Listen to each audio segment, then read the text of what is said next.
अस्सलामुअलैकुम दोस्तों, उम्मीद है आप सब लोग खैरियत से होंगे। मैं आज एक बात सोच रहा था कि एक बात है दीनी बात कि अल्लाह मियाँ जो हैं वो ज़ालिम को छूट देते हैं यहाँ तक कि वो अपने गुनाह पर तौबा कर ले या फिर वो अपने अंजाम को पहुँच जाए। तो यूजुअली जब भी कोई ऐसी बात होती है सुनने में आती है तो उसके कॉन्टेक्स्ट में कहीं ना कहीं ये ज़रूर होता है कि कोई ज़ालिम आदमी है, किसी का हक़ खा रहा है, या फिर किसी को किसी ने कत्ल कर दिया, किसी का फ्रॉड कर दिया, कोई हुक्मरान जो है या कोई आदिल है अच्छा सलूक नहीं कर रहा रियाया के साथ या इंसाफ नहीं कर रहा। इन तमाम बातों पर जब हम सुनते हैं तो फिर हम सोचते हैं कि इनके साथ अल्लाह मियाँ क्यों नहीं प्रॉपर तरीके से डील करते, इनको क्यों नहीं सज़ा होती। तो फिर यही बात ज़हन में आती है कि अल्लाह मियाँ छूट देते हैं गुनाहगारों को, ज़ालिम लोगों को, यहाँ तक कि वो जो है वो तौबा कर लें। तो इन तमाम बातों में हम अपने आप को जो है वो इग्नोर करते हैं, अपने आप को मासूम जानते हैं, जबकि रियलिटी ये है कि कोई भी गुनाह जो है वो छोटा नहीं है।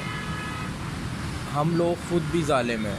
अब ज़ालिम किस तरह है कि अपने साथ जुल्म कर रहे हैं, नमाज ना पढ़ के, झूठ बोल के, आँखों का ज़िना करके।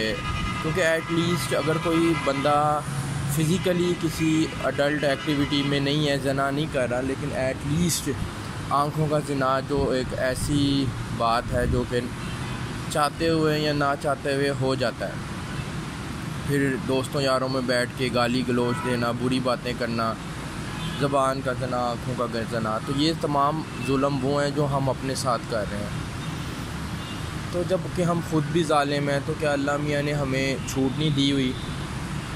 हमें तो अल्लाह ने नहीं उठाया इस दुनिया से, हमें तो कोई ऐसी सज़ा नहीं दी, खाना पीना भी अच्छा मिल रहा है, और जब दिल करता है फूड पांडा पे जो है वो ऑर्डर करके कुछ भी मंगवा लेते हैं घर बैठे बैठे। क्या ये मनोसलवा नहीं है? जदीद दौर का मनोसलवा। पैसे भी किसने अदा किए? अल्लाह ने ही अदा किए, और अच्छा खाना भी खिला दिया, और वही खाना खिलाया जिसका जो है तलब थी, जिसका मूड था।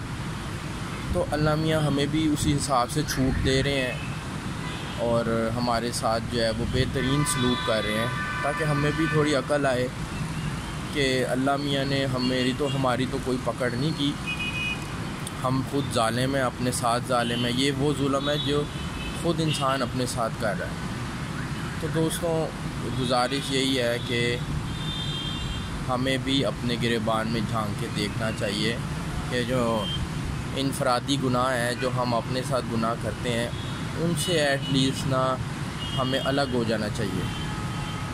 और इंशाल्लाह जब गुनाहों से छूट हो जाती है किसी बंदे की, तो फिर वो आगे एक सदका जारिया बन जाता है, उसका अखलाक अच्छा हो जाता है, उसकी बातें अच्छी हो जाती हैं, वो दूसरे लोगों को भी फिर उनके ऊपर भी असरअंदाज करती हैं।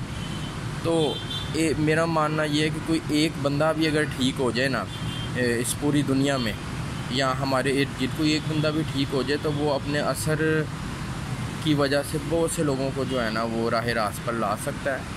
तो उम्मीद की जो पहली किरण है वो आप अपने से ख़ुद से बने, इंशाल्लाह आपकी जो है वो सदके दूसरे लोग भी अच्छी राह पे आ जाएं। थैंक यू जी, अल्लाह हाफिज़।